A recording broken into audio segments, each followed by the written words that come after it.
دوستو، کیا آپ جانتے ہیں کہ عربوں کے ہاں جو اونٹنی اپنی افادیت کھو دیتی ہے کسی کام کی نہیں رہتی۔ اسے پالنے کا خرچہ اس سے حاصل ہونے والے فائدے سے کہیں زیادہ ہو جاتا ہے تو اسے ریوڑ سے الگ کر کے جنگل کی طرف چھوڑ آتے ہیں، جہاں وہ کھلے میدانوں میں آوارہ پھرتی ہے، جہاں سے چاہتی ہے کھاتی پیتی ہے اور جہاں چاہتی ہے لیٹ جاتی ہے۔ یہ اونٹنی اتنی بے وقت ہو جاتی ہے کہ اس کی فکر کرنا بھی بے معنی لگتا ہے، بلکہ اس کی ملکیت کا دعویٰ کرنے والا بھی کوئی نہیں ہوتا۔ یہ اونٹنی اپنے بھاری بھرکم جسم کے ساتھ زمین کے کچھ حصے پر جگہ تو گھیرتی ہے، آکسیجن بھی لیتی ہے، لیکن اپنے وجود کے مقصد میں کوئی حصہ ادا نہیں کر پاتی۔ نہ دودھ دیتی ہے، نہ بچے، نہ اس کی کھال استعمال ہوتی ہے، نہ گوشت۔ اس اونٹنی کو سدا کہا جاتا ہے۔ قرآن پاک میں اللہ تعالیٰ فرماتا ہے، اَيَحْسَبُ الْإِنسَانُ أَن يَتْرُكَ سُدًى، کیا انسان یہ سمجھتا ہے کہ اسے یوں ہی آزاد چھوڑ دیا جائے گا؟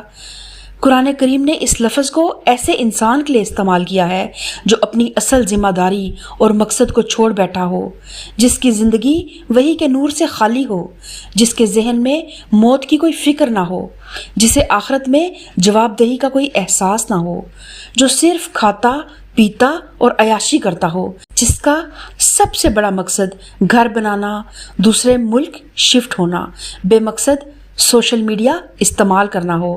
اس سے زیادہ زندگی کا کوئی مقصد نہ ذہن میں ہو اور نہ عمل میں، تو یہ شخص سدا ہے، کیونکہ اس نے اپنی تخلیق کا مقصد چھوڑ دیا، وہ اپنی تخلیق کا مقصد بھول گیا۔ یہ ایسا جانور ہے جو زمین پر بوجھ ہے، اس کے مرنے پر نہ زمین روتی ہے نہ آسمان۔ اللہ تعالیٰ سورہ دخان میں فرماتا ہے، پھر نہ آسمان ان پر رویا اور نہ زمین۔ جن مقاصد اور اہداف کو وہ اپنی زندگی میں جی رہا ہے، اس کے بقول یہی زندگی کے حقیقی مقاصد ہیں، لیکن حقیقت میں یہ مقاصد معاشرے نے اس پر مسلط کیے ہیں۔ کامیابی اور ناکامی کے یہ معیارات زمانے نے رائج کیے ہیں۔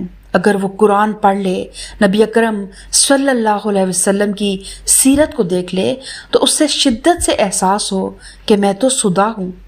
جب تک اس کا دل نور قرآن سے منور نہیں ہو جاتا، یہ مادی کامیابیاں اسے اصل مقصد زندگی تک پہنچنے ہی نہیں دیں گی۔ یہ قرآن ہی ہے جو دنیا میں مصروف رکھ کر بھی آخرت کو نظروں سے پوشیدہ نہیں ہونے دیتا۔ اور اللہ نے تمہیں جو کچھ دے رکھا ہے اس کے ذریعے سے آخرت والا گھر بنانے کی کوشش کرو، اور دنیا میں سے بھی اپنے حصے کو نظر انداز نہ کرو۔ ابھی سانس آ رہی ہے تو موقع ہے، سوچ لیں کہ سدا بن کر زندگی